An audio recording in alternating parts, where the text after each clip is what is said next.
Hello everyone and welcome back to the channel. Today we're going to be checking out this 12.8 volt 100 amp lithium iron phosphate battery from GreenOE. So let's go ahead and open it up and see what's inside. Alright, when you first open up your box, you will see your post bolts and your post bolt covers. This is a set of 3 terminal bolts with your washers, lock washers, all separate from the bolt itself. On top of the battery, you'll see the user's manual and the battery itself. Alright, this is a Group 31 lithium iron phosphate battery. I'll go ahead and put the dimensions of this battery on the screen right up here. And let's go ahead and weigh it out. And it weighs in right at 22 pounds. But with any lithium iron phosphate battery, the first thing you want to do is check the voltage. So we'll go ahead and do that now. Alright, and the voltage of this battery is 12.75 volts. That is actually pretty low. I was expecting 13.1. So let's go ahead and check it with a different multimeter just in case.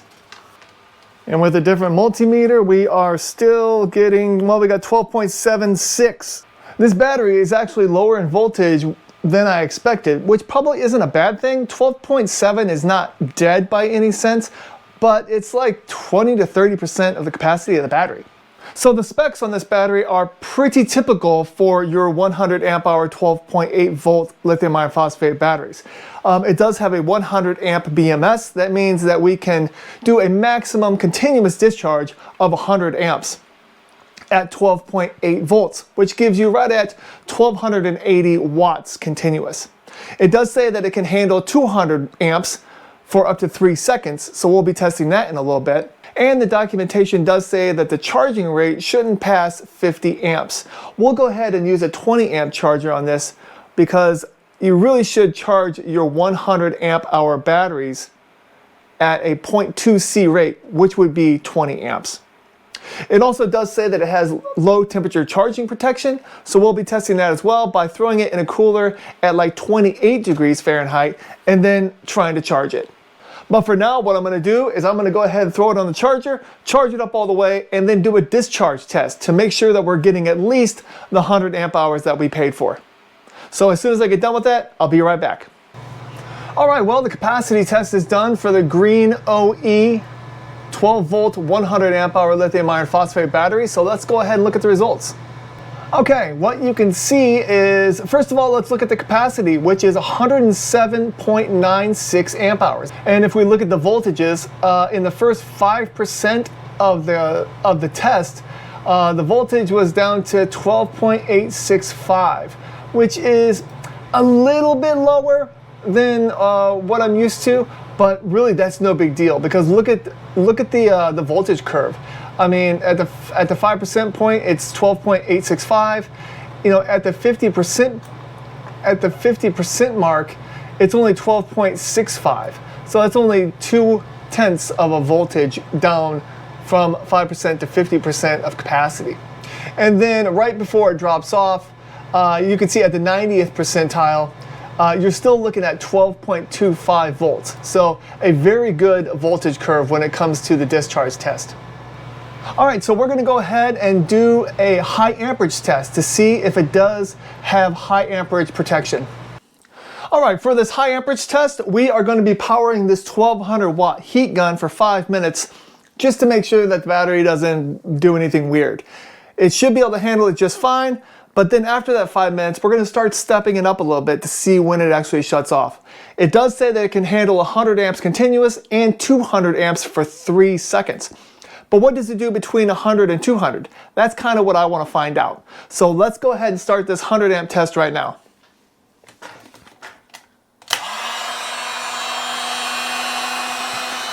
And right now we are actually pulling 107.6 amps. We'll go ahead and run that for 5 minutes and I'll get right back with you. Alright, well, it's been 5 minutes and 15 seconds and this battery hasn't even broken a sweat. We are still using 108.3 amps coming out of the battery. I went ahead and pulled up my thermal camera. I'll just go ahead and show it to you real quick. But that battery, I mean, it's still sitting at 76 degrees Fahrenheit. No big deal. There's no hot spots on the case whatsoever. So let's start cranking up the amperage. First, let's go ahead and turn on this 200 watt heater to give it, what, another 20 amps? Amperage is now up to 125, 135, 137, and now it'll start dropping back down once the heater gets up to temp. But it's holding steady right at 128, 129 amps now, which, in my opinion, 25% over the maximum continuous amperage is really all it should do. Anything beyond that, it should really start shutting down. And we are at 27% over the max capacity right now. So I'll wait until it gets to 7 minutes, and then we're going to go ahead and switch this 200 watt heater out for a 500 watt heater. All right, turn this heater off, plug in this 500 watt heater. All right, let's turn on this 500 watt heater and see what happens.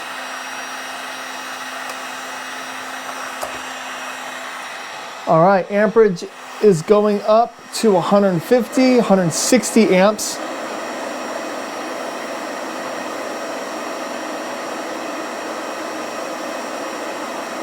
And the battery still is running everything like it doesn't care. See, now we're getting into the territory where you should not be running 150 amps through 100 amp max BMS for extended amounts of time, because the wiring inside is not made for this kind of amperage for an extended period.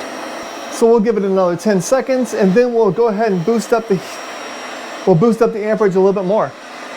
All right, it's 9 minutes, so let's go and turn this heater off. And we're now pulling 112 amps from just that heat gun.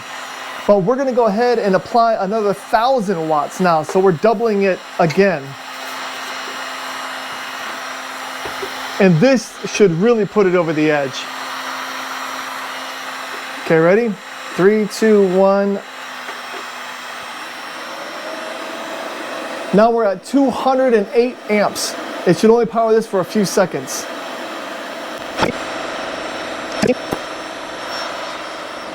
All right, we're starting to get some hot spots on the battery, but still nothing that bad. It's 100 degrees Fahrenheit in the back there. The side, not bad. That side, not bad. This wiring is not made for 200 amps though, so it's starting to get a little warm.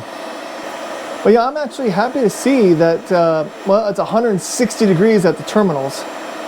That's kind of scary.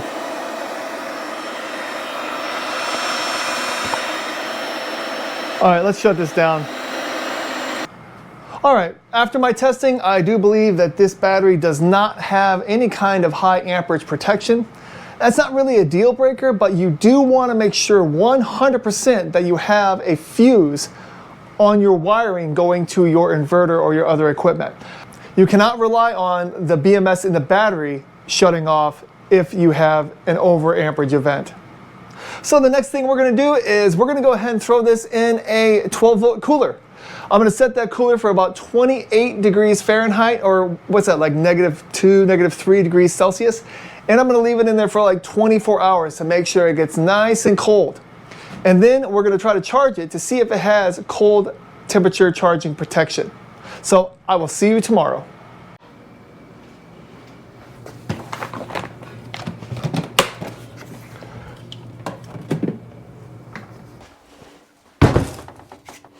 All right, well, this 12 volt, 100 amp hour lithium iron phosphate battery from GreenOE has been sitting in my cooler.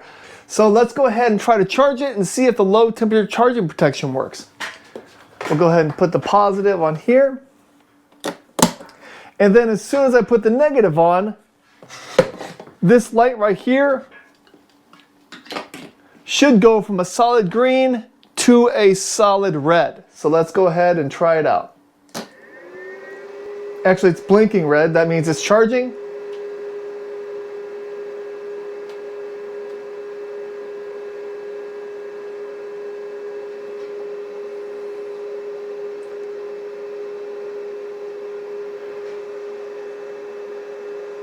And it's not shutting off. So that means that it does not have low temperature charging protection, even though it says that it does. So we're going to go ahead and cut this thing open and see what kind of temp sensors it has, along with all the wiring inside.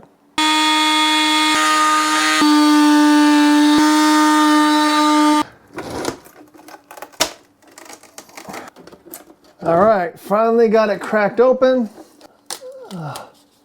This very top piece of styrofoam is not really on here very well. And let's see if we can get these terminals off. All right, I do notice that the internal bolts holding on the conductors to the internals, there's no glue on them. It's just the bolts, so they're actually pretty easy to pop off. But they were tight. I had to use an impact wrench to get them off.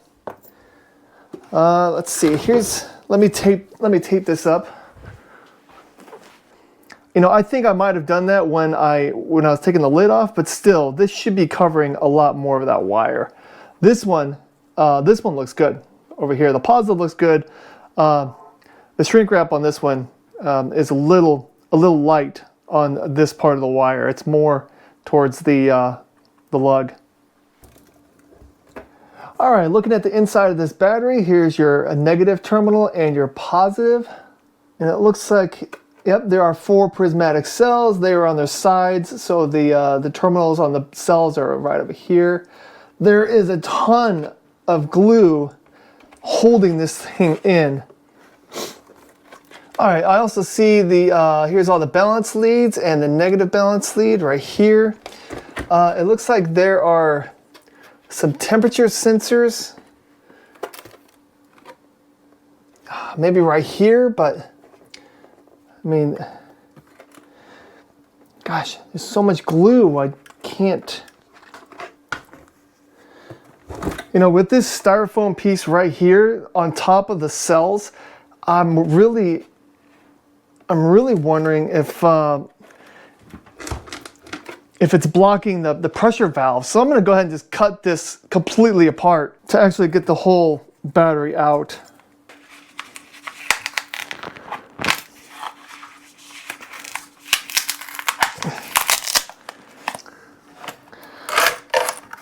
All right, here's the temperature sensor. It's glued and taped to the side of the cells. So it should have worked just fine.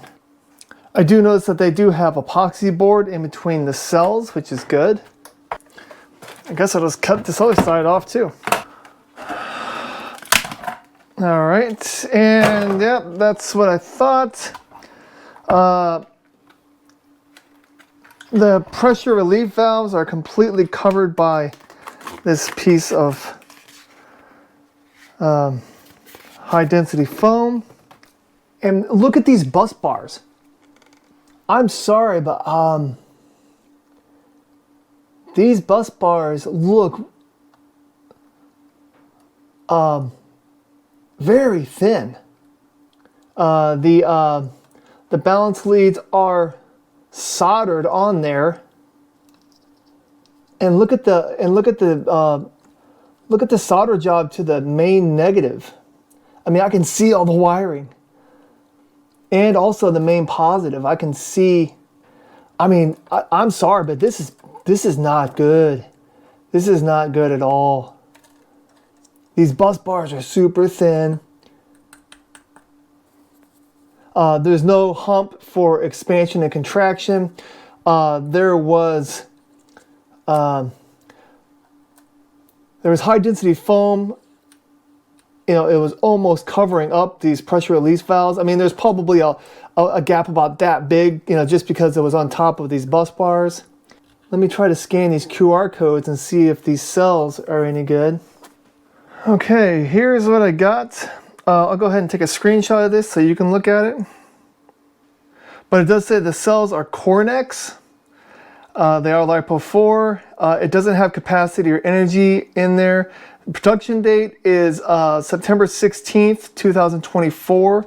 So they're a little over a year old. Let's see if this cell is in line with this one. Yeah, it is. So these cells they have the same production date, so that's good.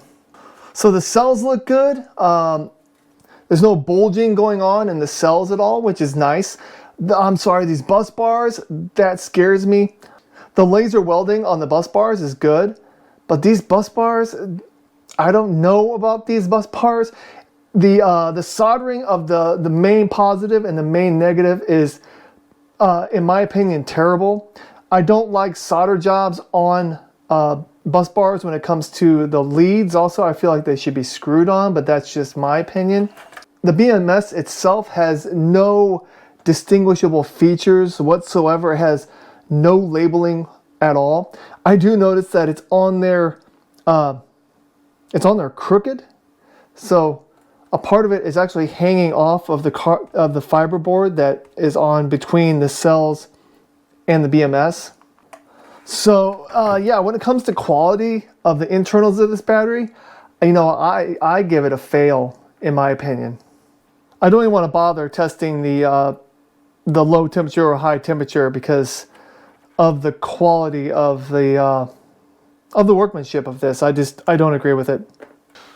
All right, well, everyone, I am unfortunately not impressed with this battery. I was before I started doing some extensive testing. The capacity was good. It was what, it was almost 108 amp hours, which is good.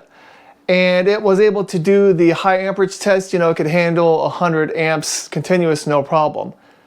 From there, things kind of fell apart. First of all, it does not have any kind of high amperage protection. And what scares me about that is you could handle 200 amps through this battery and it would not stop. This is only 10 millimeter squared wire, which is roughly a 3-gauge wire. And that really can support about 85 amps. So those wires would get pretty hot when you're pushing 200 amps through them. Secondly, it would not shut off when I had it at 26 degrees Fahrenheit for over 48 hours. The battery didn't shut off when I tried to charge it. So in my opinion, it does not have low temperature charging protection either. So those two things kind of really made me wonder, I want to see the internals of this battery. Usually I don't go tearing batteries apart like this. The internals are sketchy in my opinion. The solder jobs on the main positive and negative, you can see the strands of wire. They're just not very good. The bus bars are just copper, are just pieces of copper. I mean, and they're super thin. They're about the width of a couple sheets of paper. I don't know if that can handle 100 amps, but that kind of worries me. I also don't like the fact that everything is soldered. I don't like that. I feel like things should be screwed and glued. Also, the BMS is off center and it's actually coming off of the fiber board that was on top. And also just the 3-gauge wire is, in my opinion, too small for a 100 amp continuous rated battery. I also don't like the fact that when I was tearing it apart, this big piece of foam was covering up all of the pressure valves. All of these things kind of point towards something that I wouldn't want to buy, unfortunately. So if you have any questions about how I tested this battery or just my opinions in general, if you think they're incorrect, please let me know in the comments. I'll have a link to this item in my description just in case you want to look further into it. Thank you so much for watching this video and have a great day. Bye-bye.